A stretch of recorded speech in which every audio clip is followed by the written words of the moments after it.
Chapter 3. Into the Abyss.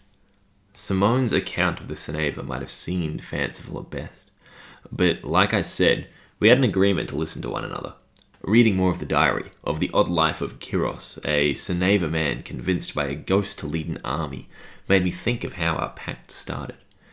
It was the one story of mine which never hazed with time. It was probably the only thing I experienced firsthand over the course of months, and I still barely believed it myself, even when suffering through it. I kept forgetting, strangely, that my life was far from normal, and that my experiences really should have prepared me more for this outlandish concept that was the Ceneva. The story on my mind was the tale of our haunting. Long, black fingers of the ghost, like legs of spiders squirming from a funnel, wrapped themselves around the door of my cupboard.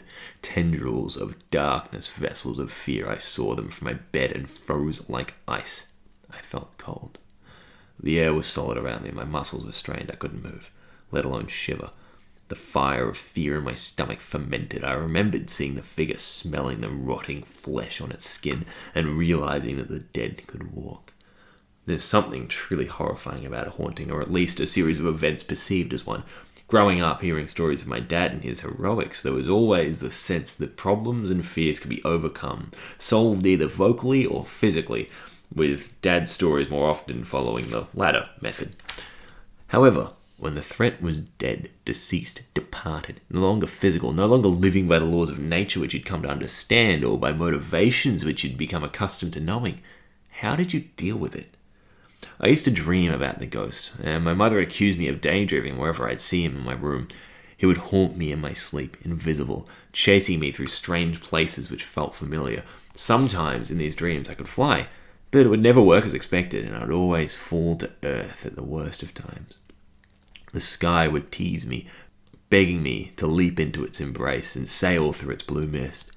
When I woke, I felt that if I jumped into the air, I'd never come back down at all. Dad entertained my fantasies. It was his idea to move house when we did, to the one with the ghost.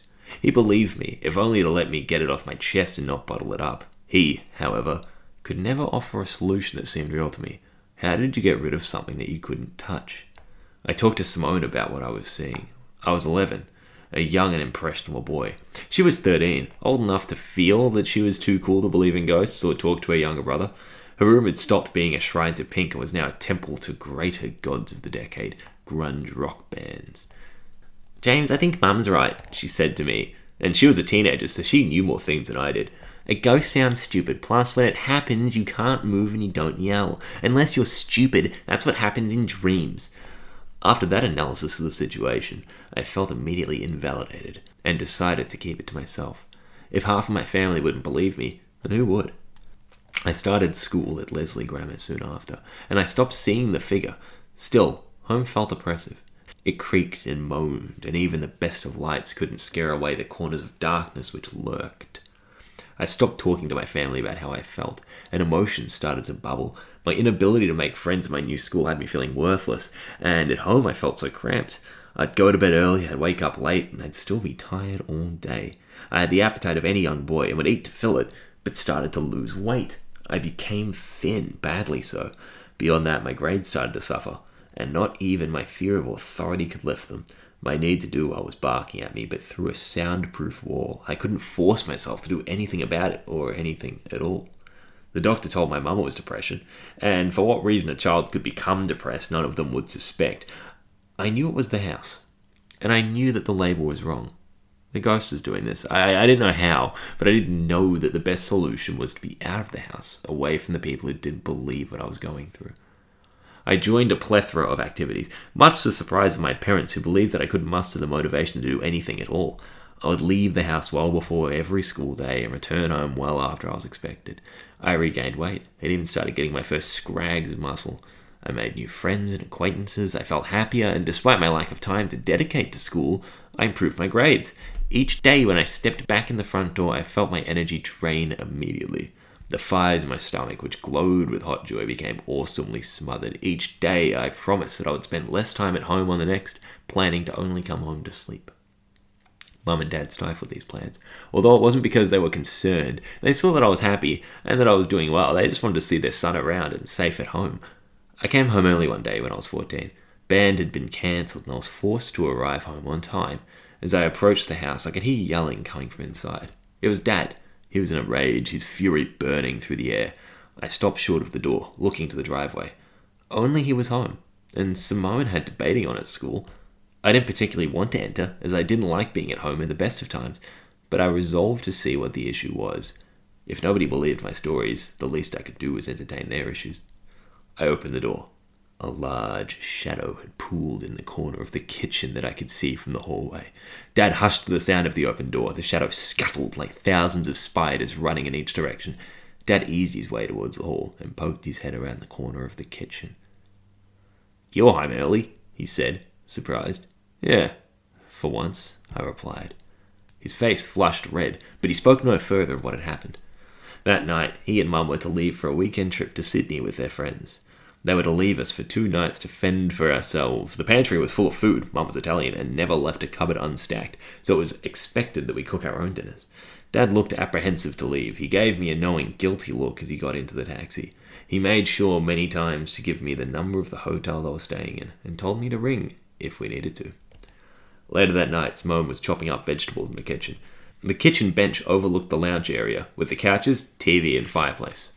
I walked from the bathroom, hands meticulously washed, back to the kitchen to help out. Simone was rocking out, her headphones blasting full-volume grunge into her ears. She was dead to the world, lost in a sea of distorted guitar.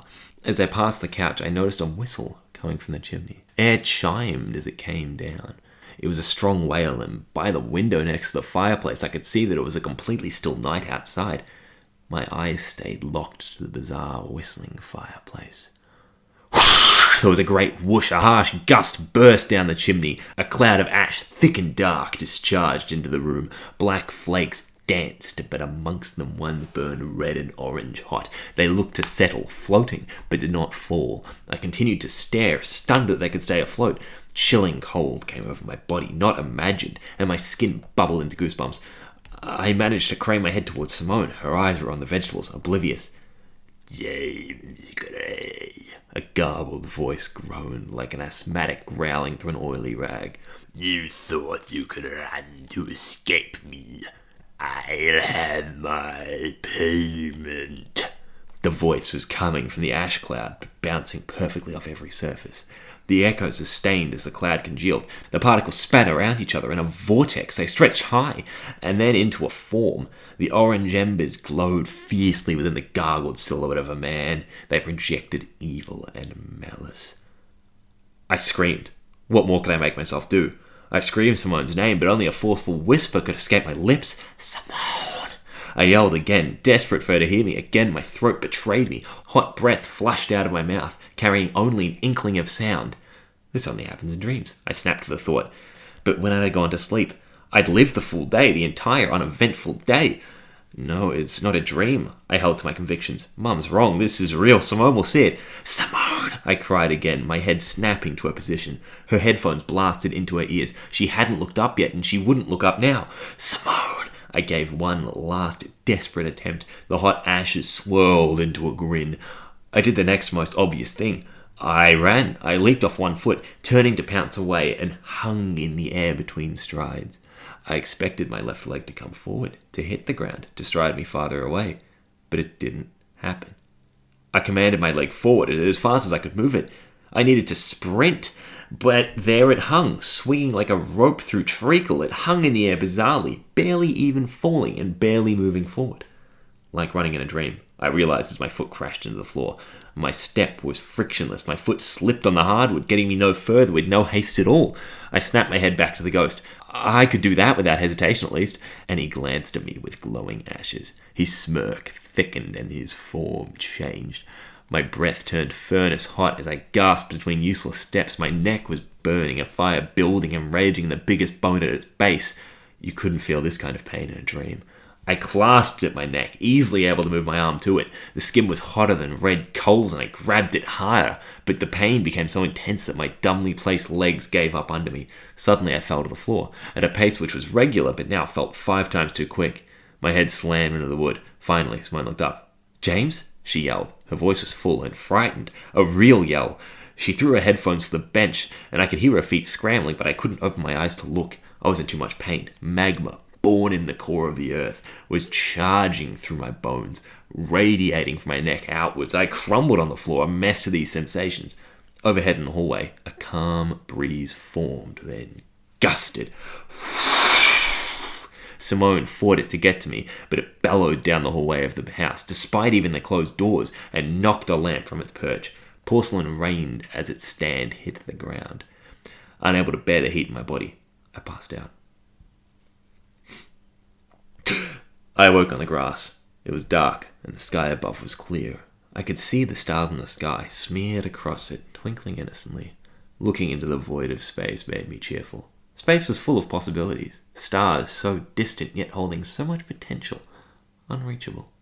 And the moon, which as I focused on it, I could see shone as a halo rather than a disk or a crescent. There was an eclipse of the moon.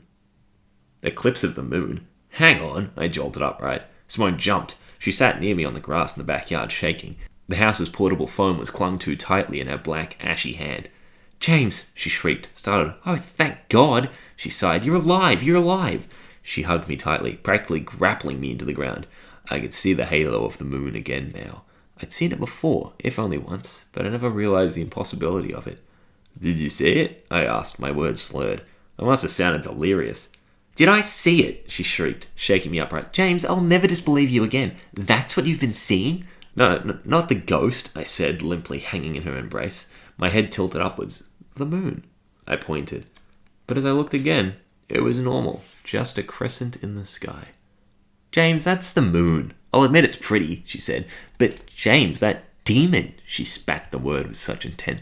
"I called Uncle Antonio. He's coming to pick us up." She shivered on the lawn. I wrenched myself up and felt my neck.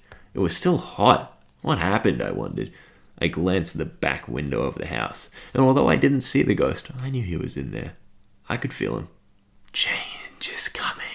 I seemed to hear it in my head, like the wind whispered it as it passed me. That's what the two moons meant. Life was about to change. Only a day later, when Mum and Dad returned home from their trip, did Dad announce that we were moving. Change. But would it stop the haunting? Simone and I had made our pact on that night whilst we waited for Uncle Antonio to arrive. We would always believe each other and stand by each other, no matter how ridiculous the situation. Simone would believe me about my ghost, having seen it, so I vowed to take her word on the Ceneva.